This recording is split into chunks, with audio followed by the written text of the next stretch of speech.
Y'all, can I tell you about these Tecovas boots? I don't know if y'all know this, but these boots are handmade, high quality, stylish, and comfortable right out of the box. I know we buy everything online these days, but boots are something you really should get fitted for. And it just so happens Tecovas is based right here in Austin. So come shop with me at the Tecovas store on South Congress or the Domain. That's TECOVAS.com. Don't go gently, y'all. Today on CityCast Austin, it's our Friday News Roundup. I'm joined by Hey Austin newsletter editor Kelsey Bradshaw and executive producer Eva Ruth Moravec. We've got an update on President Biden's rescheduled visit to Austin, the deets on a huge grant heading our way from the EPA, and what you need to know to see the Purple Martins. We'd like to thank Tecovas, our exclusive launch sponsor.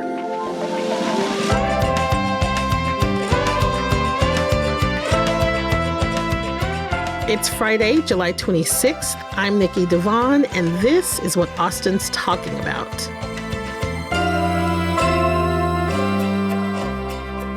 Hi, Eva. Hi, Kelsey. Hello. Hi, Nikki. Happy Friday. Happy Friday. Welcome to the Friday News Roundup. We're going to dive right into it. Okay, it's been a busy month in the 2024 presidential race. So initially, President Joe Biden was supposed to come to town on July 15th to be the keynote speaker at a ceremony at the LBJ Presidential Library. And then there was an assassination attempt on former President Donald Trump on July 13th, and Biden canceled his visit.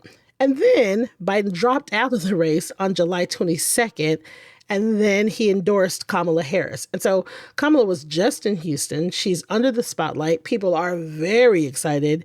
She raised $81 million in the 24 hours after Biden stepped out. Insane. And also Veep viewers are rejoicing and rewatching because the viewership on Veep is up too. Nikki and I are part of that.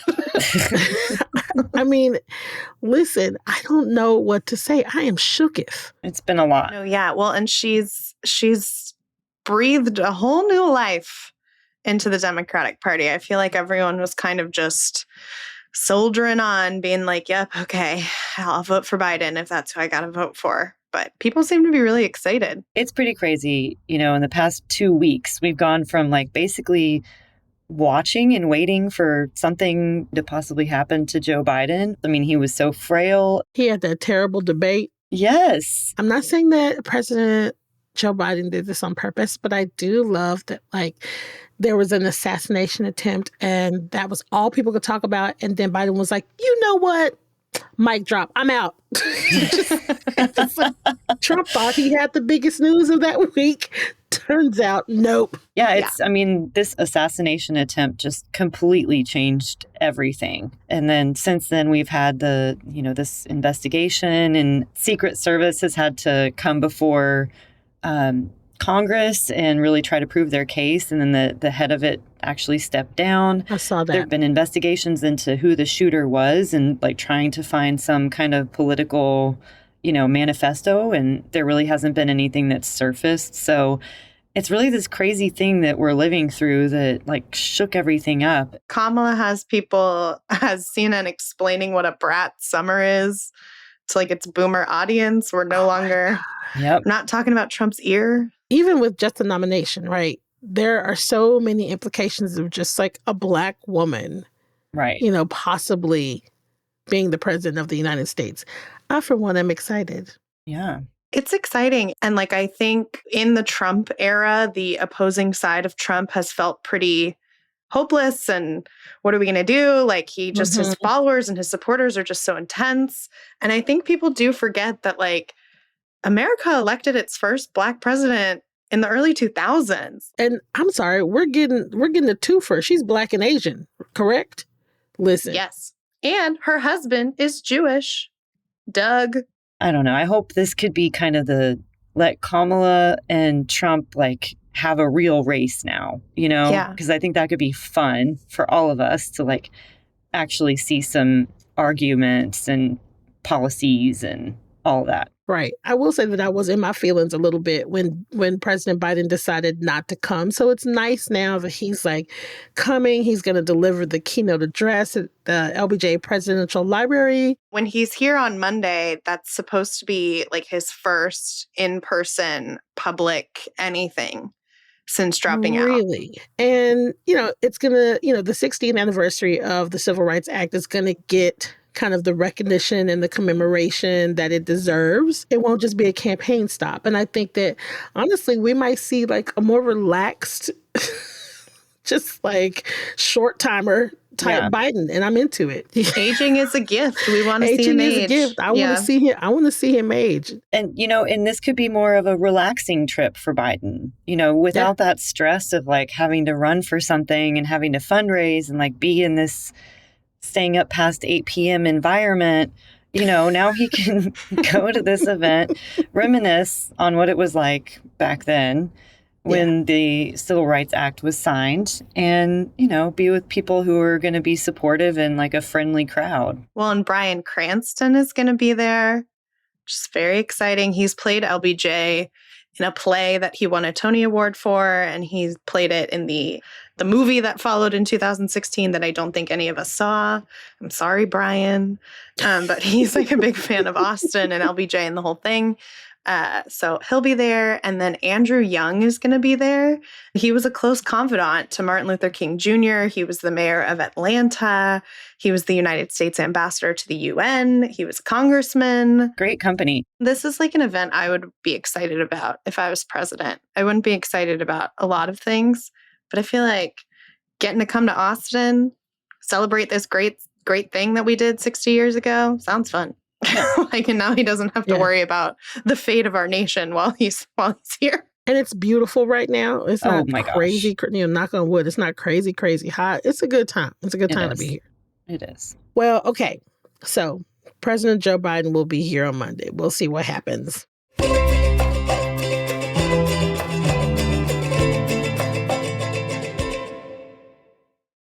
Y'all, big money is coming to Central Texas. EPA announced a $47.9 million grant. Oh my God. Is that like half of what Kamala raised in 24 hours? There you go. Good segue. And that is what we call shade. Oh, sorry. EPA. Y'all couldn't do better, EPA. Anyways, so the EPA announced a $47.9 million grant called the Climate Pollution Reduction Grant. It's going to help commuters get around while major construction projects around the city disrupt travel. The funding will be handled by this regional coalition of transportation agencies that the city and the county and the state put together. Now, this is all geared towards increasing mobility. Now, the plan is to take a three-pronged approach: adding more interurban coach and van pool services, adding or improving mobility hubs, and offering incentives to commuters to stop driving alone.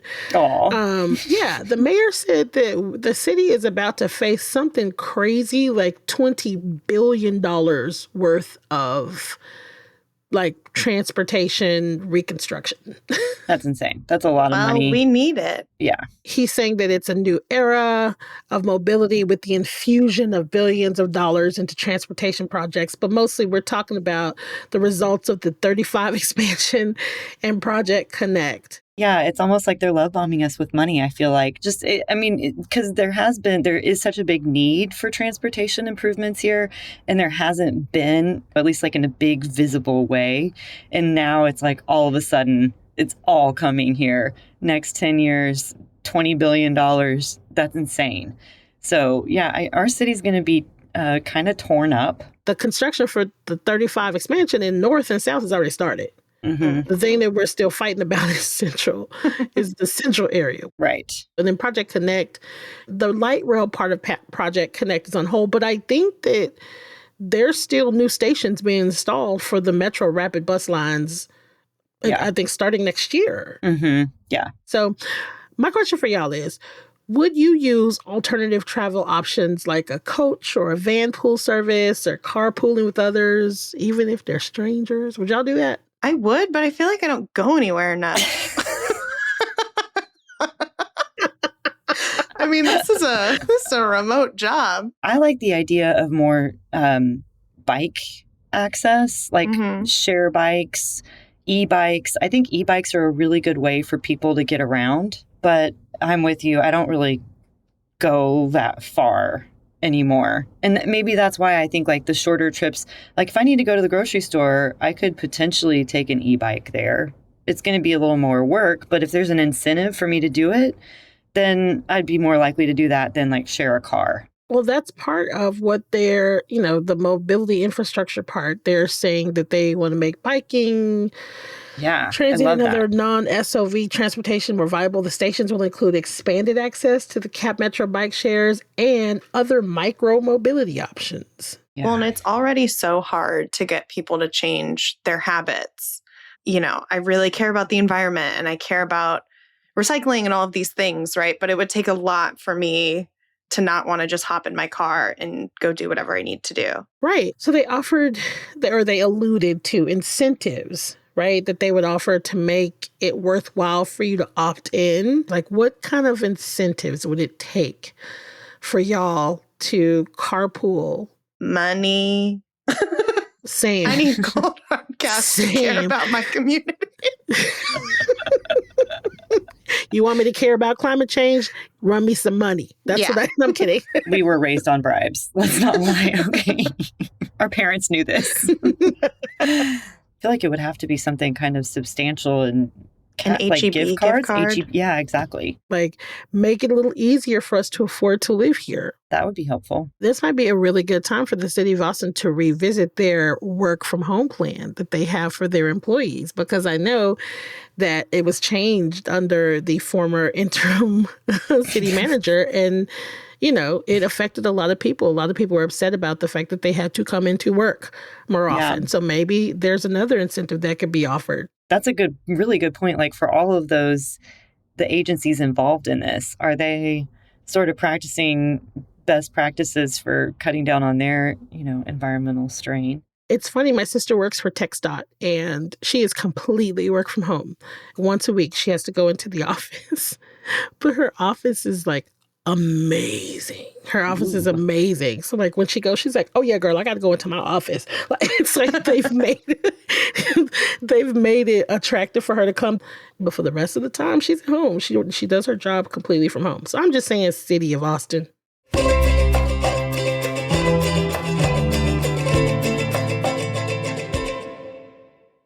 Okay, 2 times in the past week, I have heard about purple martins.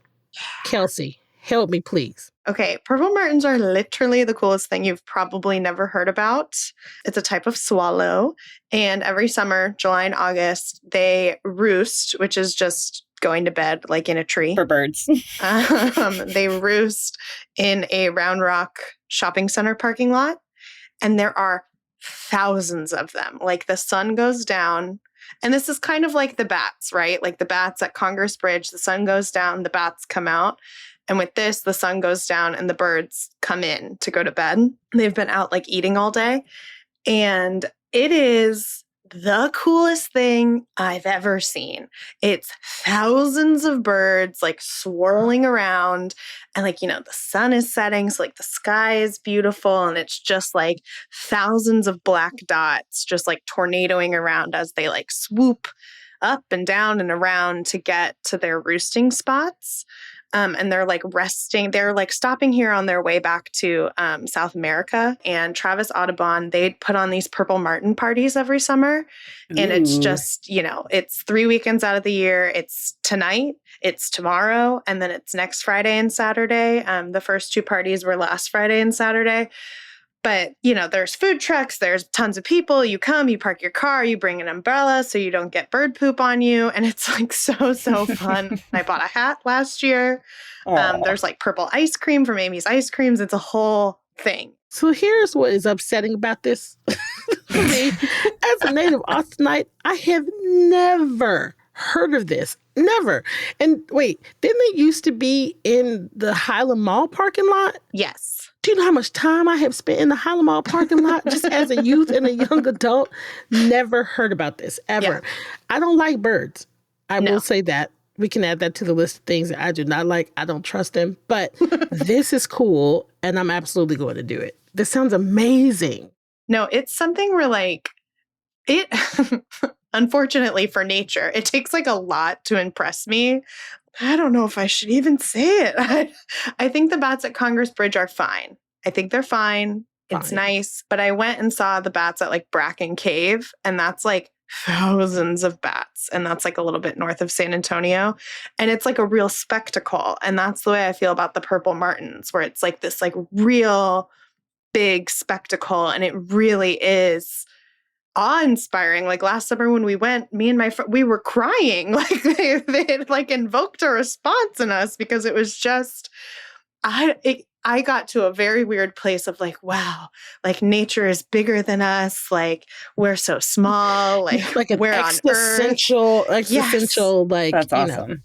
Yes. And okay, so I Googled the bird. It is actually purple because I was going to be very upset if it wasn't. And it's like a blue-black color. Yeah. It's cute. Yeah. It's a swallow. It's very cute. So apparently they've been in this area for like 30 years-ish, but they kind of move around. They're at the La Frontera parking lot area up in Round Rock, and like the spot where the purple martin parties were last year.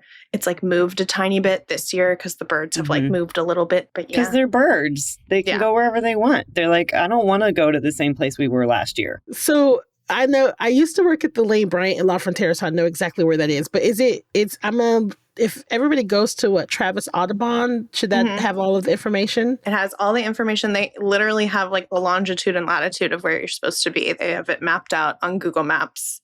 They're very good. Oh, it's nerdy and I love it. Also, you can read about this more and see photos in the Hey Austin newsletter from earlier this week. Yes. Our little purple martin story is online. By our very own Kelsey Bradshaw. Don't go to Travis Audubon. Go to our Hey Austin newsletter. And Travis Audubon is linked in our Austin newsletter. And you don't have to go to a purple martin party. You should, but you don't have to. You could just go on a weekday. Yeah, you can go on a weekday. Check it out in August. Yeah. See the birds before they take off and head to South America. Yeah. This is a great way to close out our Friday News Roundup because that is very, very sweet. So y'all get together and go and frolic in nature in the parking lot. We're going to take Nikki. We're going to show up at I'm our going house. to do it. I'm totally going to do it. This outside thing, I will do. I will absolutely do. I will bring all my accoutrement because if I get pooped on, that's going to be it. Bring a camping chair, bring a blanket. It's like tailgating some wipes for the birds. Yeah. Just in case. Some wipes. Eva. Hey, you get pooped on? Oh my God. It is good luck. It is good luck if a bird poops on you. I did hear that. Hear that. Before we head out, did y'all know that the Olympics are starting? The opening ceremony is today. So read today's Hey Austin newsletter for details on where you can watch and celebrate. Apparently, there are boats involved. Yeah. Go Simone Biles. Go Team USA. Go everybody black. Kelsey, Eva Ruth, thank you so much for rounding up the news with me this week. Bye, y'all. Thanks, Kelsey. Nikki. Bye. Tweet, tweet.